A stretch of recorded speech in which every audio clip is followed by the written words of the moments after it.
Catatan Devia hadir kembali dan saat ini saya juga masih berada di Kota Bogor, ingin bertemu ataupun berbincang dengan seseorang narasumber saya di mana beliau adalah seorang penggiat sosial di Kota Bogor. Siapakah dia? Kita ikuti Catatan Devia.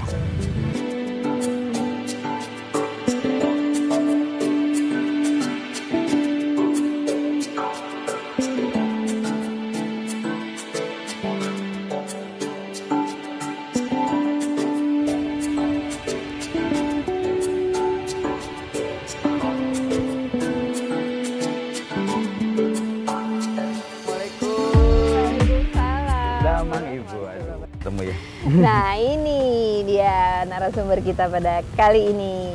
Kang, kita cari tempat untuk ngobrol ya. Nah, di sini enak kelihatannya tempat untuk ngobrol kita. Aduh, mantap. Bener-bener.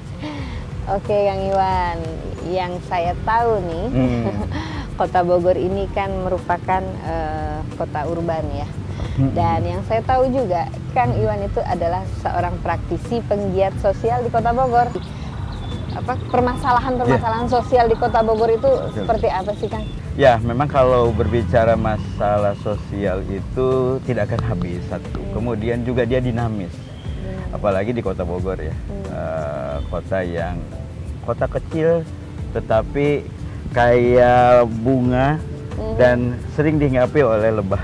Karena memang transportasinya sangat mudah ya. Sangat mudah sekali.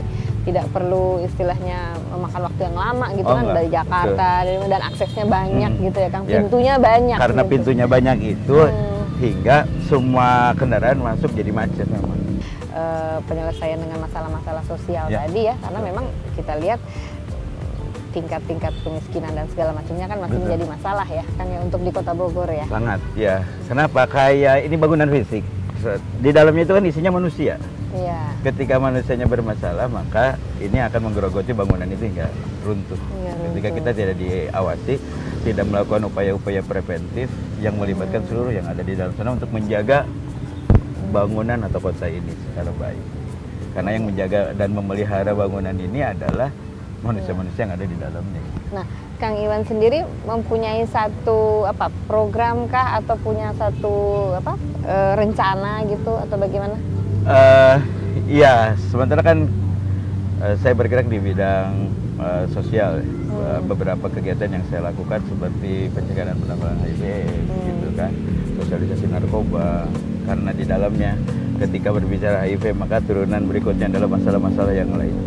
Ada di situ ada ketahanan keluarga, di situ ada peran orang tua, di situ ada masalah narkoba, di sisi ini ada sisi wet PS di sini, gitu kan. Ada berbagai aspek yang akhirnya ketika kita teliti masalah tersebut, ujung-ujungnya adalah bagaimana kokohnya masyarakat ini dengan kekuatan keluarga hingga terimbas atau terhindar dari masalah-masalah sosial.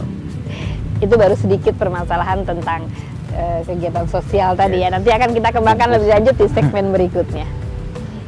Kak, kayaknya cuacanya berubah ya. Iya. Oke, kita pindah aja mungkin ya. Baik, cari tempat yang lebih beratap. Yuk. Kita ngobrol lagi ya, Kang ya. Ya. Kang, untuk permasalahan tadi ya, masalah sosial di Kota Bogor, khususnya untuk HIV/AIDS, kan Akang juga konsen di situ, yang saya tahu ya. Nah itu bagaimana perkembangan, maksudnya cukup cukup pesat kah atau bagaimana? Iya betul, memang HIV/AIDS ini kan fenomena gunung es ya. Untuk mendapatkan data kasus ini dan mendapatkan orangnya juga bukan hal yang mudah. Artinya memang ini tersembunyi dan segala macam. Tetapi kita punya jejaring peta di mana saja kelompok-kelompok resiko itu berada. Dari situ pula kita akan dapatin kasusnya seperti apa. Dari situ pula kita akan melihat pola perilaku sosialnya seperti apa. Jadi memang sederhana kita lihat HIV/AIDS, tapi ternyata di dalamnya begitu kompleks itu. Karena dia bukan masalah kesehatan. Iya kan, karena kan kalau HIV/AIDS itu penyebabnya apa, kemudian juga nanti dampaknya seperti apa, itu kan merembet. Betul, luas ya, merembet. Dari yang keluarga sampai kepada masyarakat luas gitu kan. Betul, awalnya memang kan kepada komunitas-komunitas seperti pengguna narkoba jarum suntik, wanita penjajah seks, gay, waria, dan juga pelanggan-pelanggannya. Tapi berikutnya ini berkembang kepada ibu-ibu rumah tangga. Ketika berkembang masuk ke ibu-ibu rumah tangga, berarti itu sudah masuk ke wilayah lingkungan masyarakat. Yang ini justru dampak sosial inilah yang akhirnya muncul lebih besar lagi. Kenapa itu terjadi? Akhirnya kan kita ngurunut lagi tuh ke belakang tuh. Ada apa sih yang hilang di sini gitu? Hingga kasus ini tuh tidak berdiri sendiri. Tidak berdiri sendiri, ansih ini masalah kesehatan, tidak. Tetapi ini masalah sosial, masalah kemanusiaan, lebih dalam daripada itu. Nah, upaya yang kami lakukan bersama pemerintah sekarang ini adalah tadi, bagaimana menjaga masyarakat untuk tidak masuk ke area itu gitu. Jadi upaya preventifnya apa, kemudian kuratifnya juga nanti ada, pencegahan dan penanggulangannya ada.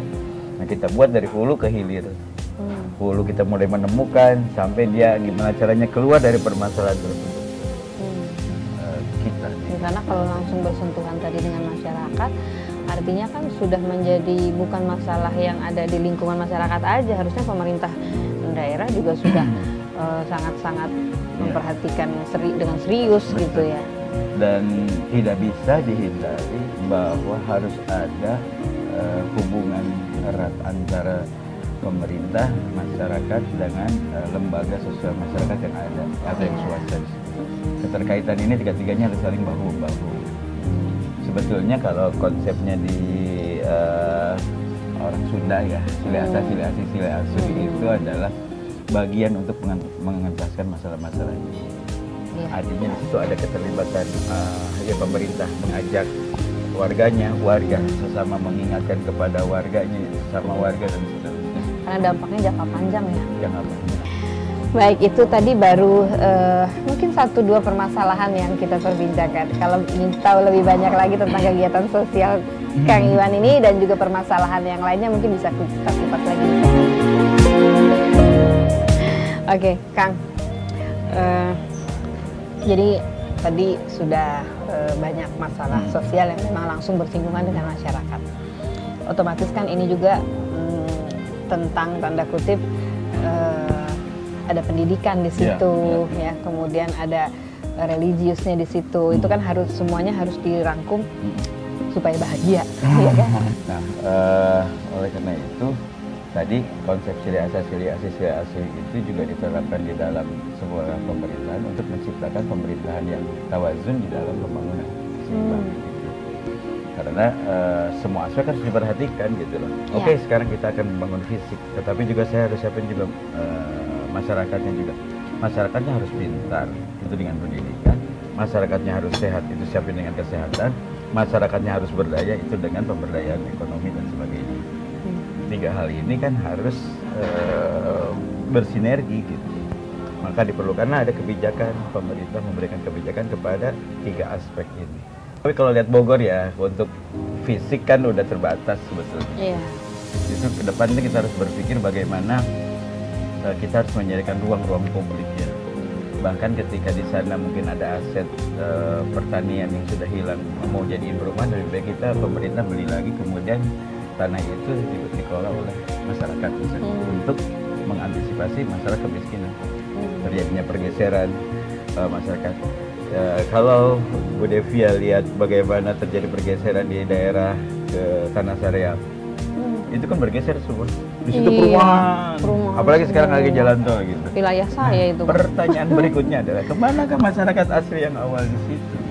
Ini kan yang harus diantisipasi. Dulu ada pertanian di situ, jambu. Dulu banyak sawah. Jambu, sawah dan segala macam. Nah maksud saya kalau misalnya di situ masih ada ruang-ruang yang bisa kita beli oleh pemerintah, bisa harusnya ya. Kemudian pertumbuhan berikutnya di tengah kota, di sana ada PKL-nya, masalah transportasi. Kenapa enggak? Aspek-aspek yang tidak bermanfaat, bangunan-bangunan itu dikuasai kembali oleh pemerintah. dibeli aset sama pemerintah. Tapi untuk siapa? Untuk ini, untuk penataan dikasihkan. Gitu. Contoh misalnya Presiden Teater, kenapa enggak itu dibeli aja oleh pemerintah? Iya. Ya, jadi aset pemerintah, nggak rugi. Iya. Kemudian berikan pada pedagang-pedagang supaya tidak jualan di jalan, masukin aja gratis kok, nggak apa-apa. So, itu aset-aset kita. Iya. Tapi jalanan jadi lancar. Setelah ada di dalam ditata, keluarin tuh perda tentang penataan PKL. Daerah Muria juga demikian untuk menghilangkan PKL ini, hingga akhirnya jalan itu tetap jalan untuk mobil, trotoar untuk masyarakat, semua bisa berjalan. Nah, bentuk penanganan sinergi ini yang bagian daripada menciptakan Bogor Bahagia yang tadi itu. Karena itu tadi kesinambungan antara pembangunan fisiknya ditata, aspek sosialnya juga ditekankan kepada masyarakat dengan penumbuhan itu tadi dengan pinter, sehat, dan dia berdaya. Nah, ini yang harus ditumbuhkan ke masyarakat. Tetapi yang paling penting kemudian adalah bagaimana menciptakan ketahanan keluarga. Ini penting kembali. Basic kita kembali ke keluarga. Kembali lagi ke keluarga. Yang dulu kehilangan. Tadi yang sampai Bu Devi sampaikan juga kan, religiusnya. Kunci nilai-nilai agama itu kembali ditanamkan oleh orang tua keluarga. Gitu. Makanya ditambah lagi aspek keagamaan. Nah, itulah kompleksitas ketika membahas hanya satu kasus sosial tadi, tapi di dalamnya banyak hal yang harus dikontrol yang tidak hanya melibatkan pemerintah sebagai pengambil kebijakan, tetapi juga melibatkan warga, partisipasi masyarakat untuk mengantisipasi masalah. Sepertinya sih seru dan memang diperlukan konsentrasi khusus kan ya, konsentrasi khusus, tetapi juga merupakan tanggung jawab dari masyarakat Bogor dan ya tidak lepas dari peran pemerintah yang harusnya lebih sering, lebih banyak lagi ya, lebih banyak waktunya untuk mengajak kepada masyarakat juga membangun Bogor ini supaya masyarakatnya bisa bahagia. Saya rasa perbincangan kita untuk kali ini cukup sekian dulu, mudah-mudahan bermanfaat. Tentunya juga bukan hanya sharing dengan Kang Iwannya saja nih yang saya dapatkan manfaatnya, tetapi juga pengetahuan saya tentang Kota Bogor, bagaimana kita harus bisa berperan aktif membangun Kota Bogor tercinta agar bisa menjadi kota yang lebih baik dan tentunya lebih membahagiakan masyarakatnya, termasuk saya juga di sini. Demikian catatan Devia kali ini. Kita akan berjumpa lagi di episode berikutnya. Sampai jumpa.